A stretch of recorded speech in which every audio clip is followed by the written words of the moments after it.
आज हामीहरू एउटा नयाँ टपिक पढ्न गइरहेको छौं, that is the elasticity. Elasticity भन्नुको मतलब के हो त भन्दाखेरि it is the property of a material, property of a material, चाहे त्यो सोलिड, चाहे त्यो लिक्विड, चाहे त्यो gas, property of material to restore its original position, original position or configuration, original position or configuration when the deforming force, when the deforming force is removed। हेरा, elasticity भन्नुको मतलब के हो त भन्दाखेरि यो कुनै मटेरियलको एउटा रिस्टोरिङ प्रोपर्टी हो। रिस्टोरिङ प्रोपर्टी भन्नुको मतलब के त भन्दाखेरि आफ्नो ओरिजिनल पोजिसनलाई गेन गर्न नसक्ने, गेन गर्न सक्ने किसिमको। जस्तै एउटा रबर छ, रबर लियौं, रबरलाई हामीले यसरी फोर्स लगायौं भने त्यो तन्किन्छ, छोडिदियो भने फेरि आफ्नो ओरिजिनल पोजिसनमा आइहाल्छ, ओरिजिनल कन्फिगरेसनमा आइहाल्छ। भने त्यो रबर तन्किनु कसको कारणले तन्किरहेको छ? एउटा फोर्सको कारणले। यो त्यो फोर्स यदि मैले हटाइदिए भने त्यसपछि त्यसले आफ्नो ओरिजिनल पोजिसनलाई रिगेन गर्न खोज्छ अथवा रिगेन गर्छ। त्यसलाई त्यो प्रोपर्टीलाई, जुन प्रोपर्टीको कारणले गर्दा त्यसले आफ्नो ओरिजिनल पोजिसनलाई रिगेन गर्न सक्छ, जसले आफ्नो ओरिजिनल पोजिसनको आफ्नो त्यो प्रोपर्टीको कारणले गर्दा आफ्नो ओरिजिनल पोजिसनलाई रिगेन गर्न सक्छ, त्यो प्रोपर्टीलाई नै हामी के भन्छौं त? इलास्टिसिटी। अब यसलाई बुझ्नको लागि नि, यसलाई बुझ्नको लागि हामी के गर्नुपर्छ? कुनै पनि मटेरियलको, कुनै पनि म्याटरको कन्फिगरेसन हेर्नुपर्ने हुन्छ on the basis of molecular structure. यो म्याटर भन्नुको मतलब हामीलाई थाहा छ, म्याटर भन्नुको मतलब anything that have mass and can occupy space. र अकुपाई स्पेस भनेको छ भने यो matter on the basis of molecular थ्योरीलाई के भन्छ भन्दाखेरि हेर, कुनै पनि म्याटर होस्, चाहे त्यो सोलिड होस्, चाहे त्यो लिक्विड होस्, चाहे त्यो ग्यास होस्, त्यो बनेको हुन्छ एटम्सहरूले अथवा मोलिक्युल्सहरूले बनेको हुन्छ। सानो सानो कुनै पनि म्याटर होस्, चाहे त्यो प्योर होस् अथवा इम्प्योर होस्, त्यो आइदर एटमले बनेको छ अथवा मोलिक्युल्सले बनेको छ। सेम काइन्ड अफ मोलिक्युलले बन्न सक्छ, डिफरेन्ट काइन्ड अफ मोलिक्युलले बन्न सक्छ, सेम काइन्ड अफ एटम्सले बनेको हुन सक्छ, डिफरेन्ट काइन्ड अफ एटमले बनेको हुन सक्छ। लेट अस सपोज यहाँ एउटा म्याटर म यहाँ बनाइरहेको छु, एउटा म्याटरको मोलिकुलर स्ट्रक्चर। त कुनै पनि म्याटर जुन हुन्छ, यो म्याटरको एउटा मोलिक्युल, अर्को मोलिक्युल, अर्को मोलिक्युल, अर्को मोलिक्युल, यहाँ मोलिक्युल्सहरुबाट बनेको हुन्छ यो मोलिक्युल। ठीक छ नि? यस्तो यस्तो मोलिक्युल्स अथवा मोलिक्युलको ठाउँमा तिमी एटम पनि भन्न सक्छौ। Each and every matter in the universe is made up of either atom or molecule. Now, if we take this as an atom or as a molecule, the distance between one atom to another atom, यति distance छ नि, यो distance लाई हामीले भन्छौं interatomic distance, interatomic distance। अथवा यदि molecules ले बनेको छ भने इंटर मोलिकुलर डिस्टेंस, अथवा डिस्टेंस को ठाउँमा हामीले स्पेस पनि भन्न सक्छौं, सेपरेशन पनि भन्ने गर्छौं। इंटर एटोमिक डिस्टेंस अथवा inter atomic separation, inter atomic space, अथवा मोलिक्युल को टर्ममा भन्ने भने inter molecular distance, inter molecular separation, inter molecular space भनेर भन्न सक्छौं। भने यहाँ एउटा मोलिक्युल अर्को मोलिक्युल यिनीहरु बीचको डिस्टेंसलाई इंटरमोलिकुलर डिस्टेंस, र एउटा मोलिक्युलले अर्को मोलिक्युलसँग इन्टरेक्सन गरिरहेको हुन्छ हर हमेशा।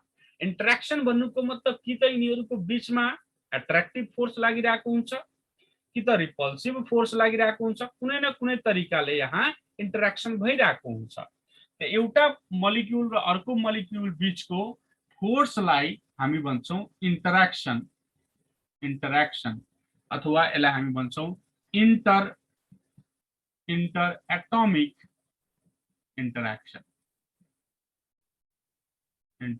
इंटरेक्शन अथवा इंटर मॉलिक्यूलर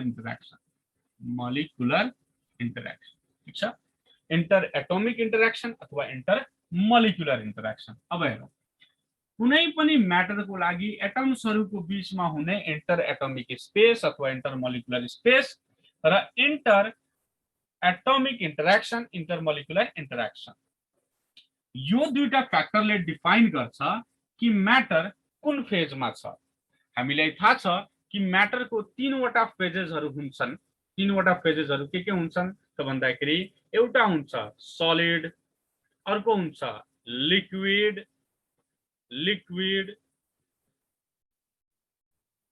र अर्को हुन्छ ग्यास। हामीले थाहा भएको कुरा हो कि हामीसँग तीनवटा स्टेट अफ म्याटर्सहरु छन्, that are the solid, liquid and के त ग्यास। सोलिड भनेको कस्तो मटेरियल हो भन्दाखेरि solid are those kind of materials in which intermolecular space जुन हुन्छ नि, इंटरमोलिक्युलर स्पेस र मैले अथवा डिस्टेंस भनेर लेखेको छु भने आईएमडी इंटरमोलिक्युलर डिस्टेंस जुन हुन्छ सोलिड को लागि भेरी भेरी लेस हुन्छ।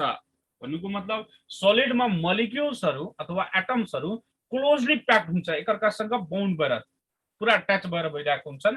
यो मोलिक्युल र मोलिक्युल बीचको सेपरेसन धेरै धेरै धेरै धेरै कम हुन्छ। अर्को कुरा गरौं इंटरमोलिक्युलर इंटरेक्शन जुन हुन्छ भेरी हाई हुन्छ।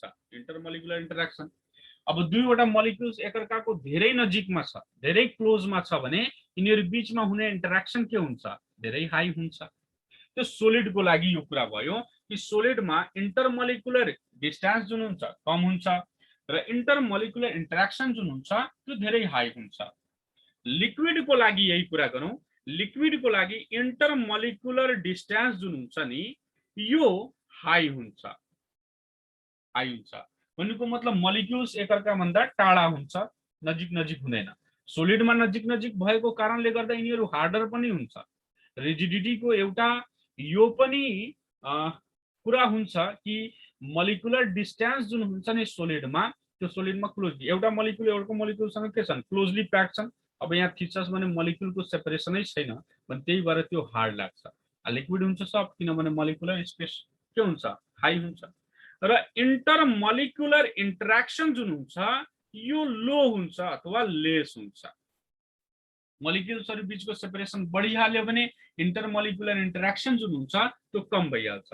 अच्छा ग्यासियस को कुरा गर्छस् भने इंटरमोलिक्युलर डिस्टेंस जुन हुन्छ नि यो हाईएस्ट हुन्छ र इंटरमोलिक्युलर इंटरेक्शन जुन हुन्छ यो लोएस्ट हुन्छ। किनभने ग्यासियस 1 ग्राम को ग्यास पनि कहीं राखिदिन्छस् न यो घरमा भनेपछि नि त्यो 1 ग्राम को ग्यास को जति पनि मोलिक्युल्सहरु छन् ती सबै मोलिक्युल्स यो रुम को पुरै स्पेसलाई कभर गर्दिन्छ। भने एउटा मोलिक्युल यहाँ हुन्छ, एउटा मोलिक्युल यहाँ हुन्छ, अर्को मोलिक्युल यहाँ हुन्छ, अर्को मोलिक्युल यहाँ, धेरै धेरै सेपरेसनमा बस्न सक्छन्। इंटरमोलिक्युलर स्पेस जुन हुन्छ त्यो धेरै हाई हुन्छ। This is the classification of solid, liquid and gas on the basis of molecular theory. Molecular theory को बेसिस में हामीले सोलिड, लिक्विड र ग्यासलाई डिफरेन्शिएट गर्यौं। अब यो मोलिकुलर थ्योरी को बेसिस में हामीले डिफरेन्शिएसन त गर्न सक्छौं कि सोलिड भनेको कस्तो मटेरियल हो जसको इंटरमोलिकुलर डिस्टेंस जुन हुन्छ कम हुन्छ, इंटरमोलिकुलर इंटरेक्शन जुन हुन्छ हाई हुन्छ। लिक्विड में त्यस्तै इंटरमोलिकुलर डिस्टेंस हाई हुन्छ, इंटरमोलिकुलर इंटरेक्शन लेस हुन्छ। र ग्यास को लागि इंटरमोलिकुलर डिस्टेंस जुन हुन्छ हाईएस्ट हुन्छ र इंटरेक्शन जुन हुन्छ लोएस्ट हुन्छ। यो क्लासिफिकेशन भयो on the basis of solid, liquid on the basis of molecular theory. There are 3 types of matter. हुन त 3 फेजेस अफ मैटर मात्र छैन हामीसँग अझै पनि धेरै स्टेट्स अफ मैटर्सहरु छन्। धेरै स्टेट्स अफ मैटर भन्नुको मतलब जस्तै प्लाज्मा स्टेट्सहरु छ, बोज-आइन्स्टाइन स्टेट्सहरु छन्, ठीक छ नि। अझै स्टेट्सहरु छन् तर तिनीहरुको बारेमा हामीले यहाँ अहिले डिस्कसन गर्न जरुरी छैन। भने अब हामी आफ्नो टपिकमा आउँ इलास्टिसिटीमा। सर यो सोलिड लिक्विड ग्यास बताइराख्नुपर्छ, हामीले पढ्नुपर्ने छ इलास्टिसिटी कहाँको कुरा कहाँ लगिराख्नुपर्छ। त हेर यो इलास्टिसिटी एक्चुअली बढी जसो देखिने मेटेरियल हुन्छ सलिड। हामीले यो पुरै च्याप्टरमा इलास्टिसिटी सलिडको लागि पढ्छौं, लिक्विडको लागि र ग्यासको लागि हामीले इलास्टिसिटी पढ्दैनौँ। तर यसको मतलब यो होइन कि लिक्विडसँग इलास्टिसिटी हुँदैन अथवा ग्याससँग इलास्टिसिटी हुन्छ, तर धेरै धेरै धेरै धेरै धेरै धेरै धेरै धेरै धेरै धेरै कम हुन्छ। कम हुन्छ भने कति कम हुन्छ त्यसको इक्जाम्पलमा म यहाँ डिस्कसन गर्छु कि लिक्विड र ग्यासियसहरुको इलास्टिसिटी कति कम हुन्छ, अथवा इलास्टिसिटी छैन भनेपछि त त्यसको मेटेरियललाई हामीले के भन्छौं। ठीक छ, अब सुन्नु। यहाँ हेरौ, यो एउटा मोलिक्युल हो, यो अर्को मोलिक्युल हो, यो अर्को मोलिक्युल, यो अर्को मोलिक्युल, यो सबै मोलिक्युल्सहरु सोलिडको मोलिक्युल हो मानव एकछिनको लागि, सोलिडको मोलिक्युल।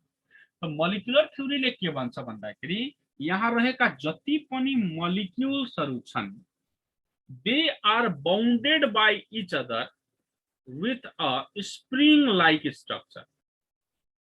तिनीहरु कस्तो स्ट्रक्चरसँग बाउन्डेड छन् भाइ? स्प्रिङ लाइक स्ट्रक्चरसँग बाउन्डेड छन्। एउटा मोलिक्युल अर्को मोलिक्युलको स्प्रिङ लाइक स्ट्रक्चरसँग बाउन्ड, अर्को मोलिक्युलसँग स्प्रिङ लाइक स्ट्रक्चरसँग बाउन्ड भएको छ। यसरी नै यो पनि यसरी स्प्रिङ लाइक स्ट्रक्चरसँग बाउन्ड भएको छ। हरेक एटम अथवा मोलिक्युल जुन हुन्छ म्याटरमा आफ्नो नाइबरिङ मोलिक्युल्सहरुसँग अथवा एटम्सहरुसँग स्प्रिङ लाइक स्ट्रक्चरले बाउन्ड भएको हुन्छ। अब यो एउटा कन्सेप्ट मात्र हो है, यो एउटा कन्सेप्ट मात्र हो। यसको मतलब यो होइन कि एटम भित्र सोलिडको एटमहरुलाई खोडेर हेर्छस् भने त्यहाँ स्प्रिङ पाउँछ, यो होइन। स्प्रिङ लाइक इन्टरेक्सन हुन्छ यिनीहरुको, स्प्रिङ लाइक स्ट्रक्चर प्रेजेन्ट हुन्छ। हामीले स्प्रिङ जस्तो स्ट्रक्चरलाई यसलाई दाजेको छौं, कम्पेयर गरेको छौं। ठीक छ नि, कि स्प्रिङ लाइक स्ट्रक्चर हुन्छ किनभने हेरौं, स्प्रिङ लाइक स्ट्रक्चर भन्नुको मतलब स्प्रिङको थोरै प्रोपर्टी जानी छ। स्प्रिङ जुन हुन्छ, स्प्रिङलाई हामीले स्प्रिङ यत्रो छ मान, स्प्रिङ यत्रो छ भनेपछि यदि स्प्रिङलाई मैले फोर्स लगाएँ भने यसको ओरिजिनल कन्फिगरेसन के हुन्छ? चेन्ज भइहाल्छ, पुरा कम्प्रेस भइहाल्छ। पुरा बुझिरहेछ? ओरिजिनल कन्फिगरेसन चेन्ज भइहाल्छ, त्यसलाई हामी भन्छौं, अब टेक्निकल वर्ड्सहरुतिर जाउँ, त्यसलाई हामी भन्छौं डिफर्म अथवा डिफर्मेसन। डिफर्मेसन भन्नुको मतलब changing of original shape to another. Original शेपबाट अर्को शेपमा चेन्ज हुनुलाई हामी के भन्छौं? डिफर्मेसन। त स्प्रिङ जुन थियो, स्प्रिङ यत्रो थियो, हामीले फोर्स लगाइदियौं जसको कारणले त्यो आफ्नो ओरिजिनल शेप यत्रो थियो तर अब भइहाल्यो यत्रो। पुरा बुझिरहेछ नि? कम्प्रेस भइहाल्यो, त डिफर्म भइहाल्यो, त्यसलाई हामी भन्छौं, अथवा डिफर्मेसन भयो त्यसलाई भन्छौं। जुन फोर्सको कारणले गर्दा यो भएको छ त्यसलाई हामी भन्छौं डिफर्मिङ फोर्स भन्छौं। त्यसलाई हामी के भन्छौं? Deforming force. डिफर्मिङ फोर्स भन्नुको मतलब जस्तै अब हामीले एउटा स्प्रिङ लिएको थियौं, त्यो स्प्रिङ यत्रो थियो भने त्यसलाई हामीले कम्प्रेस गर्दाखेरि केही न केही फोर्स त लगाएको छौं नि, त्यो फोर्सलाई हामी के भन्छौं? Deforming force. डिफर्मिङ फोर्स भन्नुको मतलब जुन फोर्सले बडीको शेपलाई डिफर्म गरिरहेको छ, जसको ओरिजिनल शेपलाई डिफर्म गरिरहेको छ, भन्नुको मतलब the force which deforms the configuration लाई के गर्छ? डिफर्म गर्छ भने त्यसलाई हामी के भन्छौं? Deforming force भन्छौं। अच्छा, अर्को कुरा, कुनै बडीलाई हामीले डिफर्म गर्यौं, ठीक छ, स्प्रिङ लियौं, त्यो स्प्रिङलाई हामीले कम्प्रेस गर्यौं, कम्प्रेस गरिसकेपछि के भयो त भन्दाखेरि त्यो डिफर्म भयो। त डिफर्म भइसकेपछि यदि मैले त्यो डिफर्मिङ फोर्स हटाएँ भने, त्यो स्प्रिङबाट फोर्स हटाएँ भने फेरि त्यो स्प्रिङ यत्रो भइहाल्छ, हुन्छ कि हुँदैन? त यत्रो हुनुलाई हामी भन्छौं रिस्टोर हुनु। रिस्टोर भन्नुको मतलब के भयो? Regain regain of its original configuration. Original configuration. Regain of its original configuration. ठीक छ? आफ्नो ओरिजिनल कन्फिगरेसनलाई रिगेन गर्न सक्छ भने त्यसलाई हामीले रिस्टोर गर्छौं, रिस्टोर भन्छौं। जुन फोर्सले फेरि त्यो स्प्रिङ रिस्टोर हुन्छ त्यसलाई हामी भन्छौं restoring force. Restoring force. Restoring force भन्नुको मतलब the force by which any object regain, restore its original configuration. अच्छा, डिफर्मिङ फोर्स भन्नुको मतलब बाहिरतिरबाट लाग्ने फोर्स हो कुनै बडीमा। जस्तै यो मार्कर हो भने यो मार्करमा मैले डिफर्मिङ फोर्स लगाउनु पर्यो भने बाहिरबाट लगाउँछु, हामीले एप्लाई गरेको हो बडीमा डिफर्मिङ फोर्स। डिफर्मिङ फोर्स जहिले पनि एक्सटर्नल फोर्स हुन्छ। डिफर्मिङ फोर्स जहिले पनि एक्सटर्नल फोर्स हुन्छ, बाहिरबाट लाग्छ। यसलाई मैले थिचे भनेपछि यो डिफर्म हुन्छ, ठीक छ नि, यसको शेप चेन्ज हुन्छ। र रिस्टोरिङ फोर्स कसको प्रोपर्टी हो अथवा कसले प्रोड्युस गर्ने अब्जेक्टको प्रोपर्टी हो भन्दाखेरि अथवा फोर्स हो भन्दाखेरि यो मटेरियलसँग आफ्नै एउटा प्रोपर्टी हुन्छ, जुन प्रोपर्टीको कारणले गर्दा यसले ओरिजिनल पोजिसनलाई रिगेन गर्न खोज्छ। त रिगेन गर्न खोज्छ भन्नुको मतलब एउटा फोर्स लगाउँछ भने त्यो फोर्सलाई हामीले रिस्टोरिङ फोर्स भन्छौं, which regain its original configuration.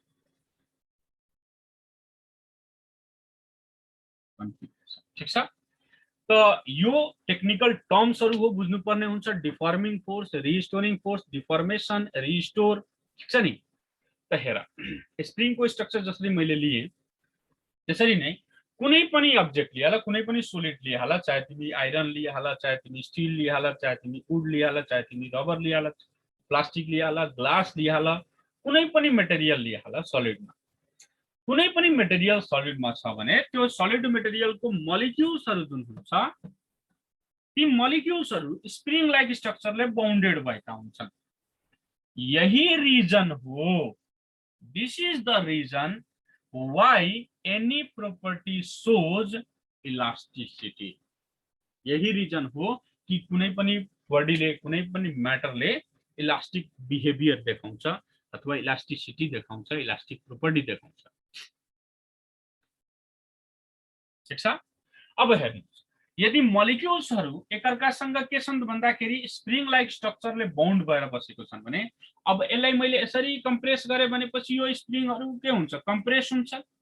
त यसको बडीको शेपमा अब के भइहाल्छ, यो मलिक्युल्सहरु मानेलाई फिक्स गरिदिन्छु, यो यहीँको यही छ।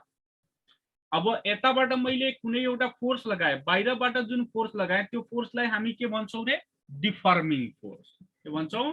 Deforming force. त डिफर्मिङ फोर्सको कारणले गर्दा यो स्प्रिङहरु कम्प्रेस हुन्छ। र स्प्रिङहरु कम्प्रेस भयो भने यो जुन मलिक्युल थियो यो यहाँ डिस्प्लेस भएर यहाँ आइहाल्यो। यो जुन मलिक्युल थियो त्यो डिस्प्लेस भएर यहाँ आइहाल्यो। यो जुन मलिक्युल छ यो डिस्प्लेस भएर कहाँ गइहाल्यो भन्दाखेरि यहाँ आइहाल्यो। त पहिला मलिक्युलको पहिला यसको शेप थियो यत्रो, तर हामीले थिचेर यसलाई कत्रो बनाइदियौ, यत्रो। कुरा बुझिरहेछ नि?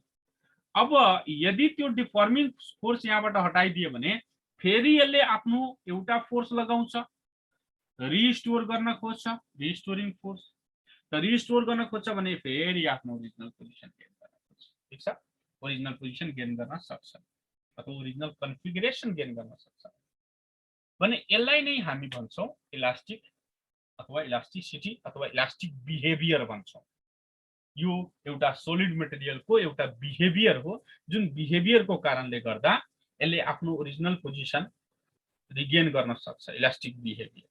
ठीक छ? अब मैले एउटा क्वेशन सोधे कि एउटा स्टीलको वायर छ, त्यत्रै डाइमेन्सनको, त्यत्रै थिकनेस, त्यत्रै लेन्थ भएको एउटा रबरको वायर छ, त्यो दुवैमा बढी इलास्टिक कुन हुन्छ? त इलास्टिसिटी बुझ्नको लागि कुनै मटेरियल, इलास्टिसिटी भन्नुको मतलब इट इज द प्रोपर्टी। ठीक छ? इलास्टिक बिहेभियर भन्नुको मतलब त्यसको बिहेभियर। इलास्टिक प्रोपर्टी भन्नुको मतलब अथवा इलास्टिक मेटेरियल भन्नुको मतलब जुन मेटेरियलले सँग यो प्रोपर्टी हुन्छ। त कम बेस लगभग हरेक मेटेरियल सँग हुन्छ, कम बेस अलिअलि कम अलिअलि बढी। त कोसँग बढी हुन्छ? जोसँग रिस्टोरिङ फोर्स जुन हुन्छ नि, रिस्टोरिङ फोर्स जोसँग बढी छ त्यो बढी इलास्टिक हुन्छ। ठीक छ नि? एउटा रबरमा र एउटा स्टिलको वायरमा कुन बढी इलास्टिक हुन्छ? जोसँग बढी के हुन्छ भन्दाखेरि रिस्टोरिङ फोर्स हुन्छ। कसको रिस्टोरिङ फोर्स हुन्छ यो सोचेर भन्नु होला, जसले पढिसकेको छ त्यसले त बताउन सक्छ मजाले। तर सोच्नु होला एकचोटि कि को हुन्छ यहाँ बढी इलास्टिक, एउटा रबरमा र एउटा स्टिलको वायर। यो इलास्टिसिटीको बेसिक कुरा हामीले बुझ्यौं। जस्तै तिमीले इलास्टिसिटीको अर्को इक्जाम्पल लिन्छु, ठीक छ नि? जस्तै एउटा लियौं,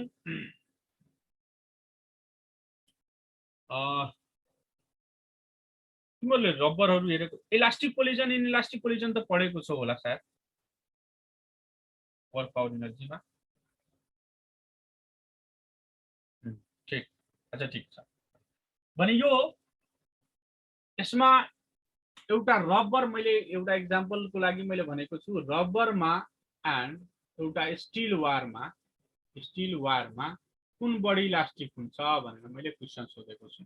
यसको एन्सर म भोलि खोज्छु, सबैले एन्सर विथ एप्रोप्रिएट रिजनको साथमा पनि यसलाई भन्नुपर्ने हुन्छ। ठीक छ?